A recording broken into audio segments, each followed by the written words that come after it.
Hi welcome to smiley life style.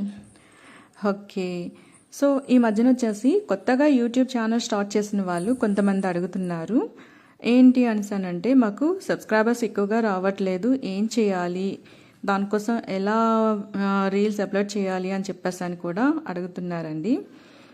వాళ్ళు వచ్చేసి ఇదివరకు వచ్చేసి మనకి షార్ట్స్ అనేవి 59 సెకండ్స్ అంటే 1 మినిట్ వరకు షార్ట్ టైం ఉండేది. ఇప్పుడు వచ్చేసి దాన్ని యూట్యూబ్ ఛానల్ వాళ్ళు వచ్చేసి 3 మినిట్స్ వరకు ఇంక్రీజ్ చేశారండి. మీకు తెలుసంటే ఓకే, తెలియకపోతే తెలుసుకోండి. 3 మినిట్స్ అయితే షార్ట్ టైం ఇప్పుడు ఇంక్రీజ్ చేశారు. సో మనం వచ్చేసి మీరు చేయవలసింది ఒక్కటేనండి, మంచి కంటెంట్ని సెలెక్ట్ చేసుకోండి. దాన్ని వచ్చేసి షార్ట్స్ చేయండి. ఎక్కువగా షార్ట్స్ అనేవి అప్లోడ్ చేస్తే మీకు వచ్చేసి ఆటోమేటిక్గా సబ్స్క్రైబర్స్ ఇంక్రీజ్ అవుతూ ఉంటాయండి. సో ఏదో ఒక కంటెంట్ లేకుండా షార్ట్ అయినా సరే వీడియో అయినా మనం చేసామంటే పబ్లిక్ ఇంట్రెస్ట్గా చూడాలి కదండి. సో దాంట్లో కంటెంట్ ఉంటేనే పబ్లిక్ ఇంట్రెస్ట్గా చూస్తారు. వాళ్ళు ఇంట్రెస్ట్గా చూస్తేనే మనకి సబ్స్క్రైబర్స్ వస్తాయి కదా. సో మరి వాళ్ళకి ఇంట్రెస్ట్గా ఉండాలి అనుకుంటే మీరు ఏ కంటెంట్ సెలెక్ట్ చేసుకోవాలనేది మీకు తెలుసుకోవాలి ఫస్ట్. సేమ్ టైం వచ్చేసి మీ ఛానల్ని ఏ టైంలో ఎక్కువగా విజిట్ చేస్తున్నారు పబ్లిక్ అనేది, ఎక్కువగా ఏ టైంలో చూస్తున్నారు అనేది కూడా మీరు ఒకసారి మీ ఛానల్ని మీరే చెక్ చేయండి.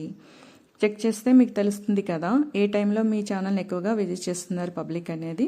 అదే టైంలో కరెక్ట్గా మంచి కంటెంట్ సెలెక్ట్ చేసుకొని షార్ట్స్ అనేవి అప్లోడ్ చేయండి. వాయిస్ ఇవ్వండి, లేదనుకుంటే సాంగ్ యాడ్ చేసుకోండి. సో ఇలా మీరు ఏదైనా చేసుకొని కరెక్ట్ టైంలో మీరు అప్లోడ్ చేయండి.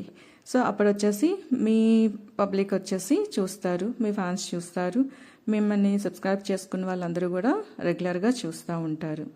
సో మీకు అప్పుడు సబ్స్క్రైబర్స్ కూడా ఇంక్రీజ్ అవుతాయి. మీరు సబ్స్క్రైబర్స్ని ఇంక్రీజ్ చేసుకోవాలి అనుకుంటే మాత్రమే మంచి కంటెంట్ తీసుకోవాలండి. కంటెంట్ లేకుండా దాన్ని అలా డ్రాగ్ చేస్తూ షార్ట్ చేసి పెట్టుకున్నాము అనుకుంటే ఎవరు చూస్తారు చెప్పండి, అంతే కదా. సో మీరందరూ కూడా మంచి కంటెంట్ని సెలెక్ట్ చేసుకొని షార్ట్స్ చేయండి, చాలా బాగుంటుంది. అండ్ సబ్స్క్రైబర్స్ ఆటోమేటిక్గా వచ్చేస్తారు. తర్వాత వచ్చేసి వీడియోస్ కూడా మీకు వాచ్ అవర్స్ అనేవి యాడ్ అయ్యే ఛాన్సెస్ ఉంటుంది. ఫస్ట్ వచ్చేసి మీరు సబ్స్క్రైబర్స్ని తెచ్చుకున్నారు అంటే ఆటోమేటిక్గా మీరు ఫేమస్ అవుతున్నట్టే కదా మీ షార్ట్స్ని. సో మనం వచ్చేసి సబ్స్క్రైబర్స్ ఇంక్రీజ్ అవుతున్నారంటే మంచి కంటెంట్తో మనం షార్ట్స్ అప్లోడ్ చేస్తుండా ఉండాలి. ఏమంటారు, నిజమే కదా. సబ్స్క్రైబర్స్ వస్తున్నారు అంటే మనం కంటెంట్ బాగా సెలెక్ట్ చేసుకుంటున్నామని. రావట్లేదు అనుకుంటే మీరు ఒకసారి చెక్ చేసుకోండి, మీ షార్ట్స్ మీ వీడియోస్ కూడాను చెక్ చేసుకొని ఎక్కడ ప్రాబ్లం ఉందో క్లియర్ చేసుకోండి. Okay, thank you for watching. Take care.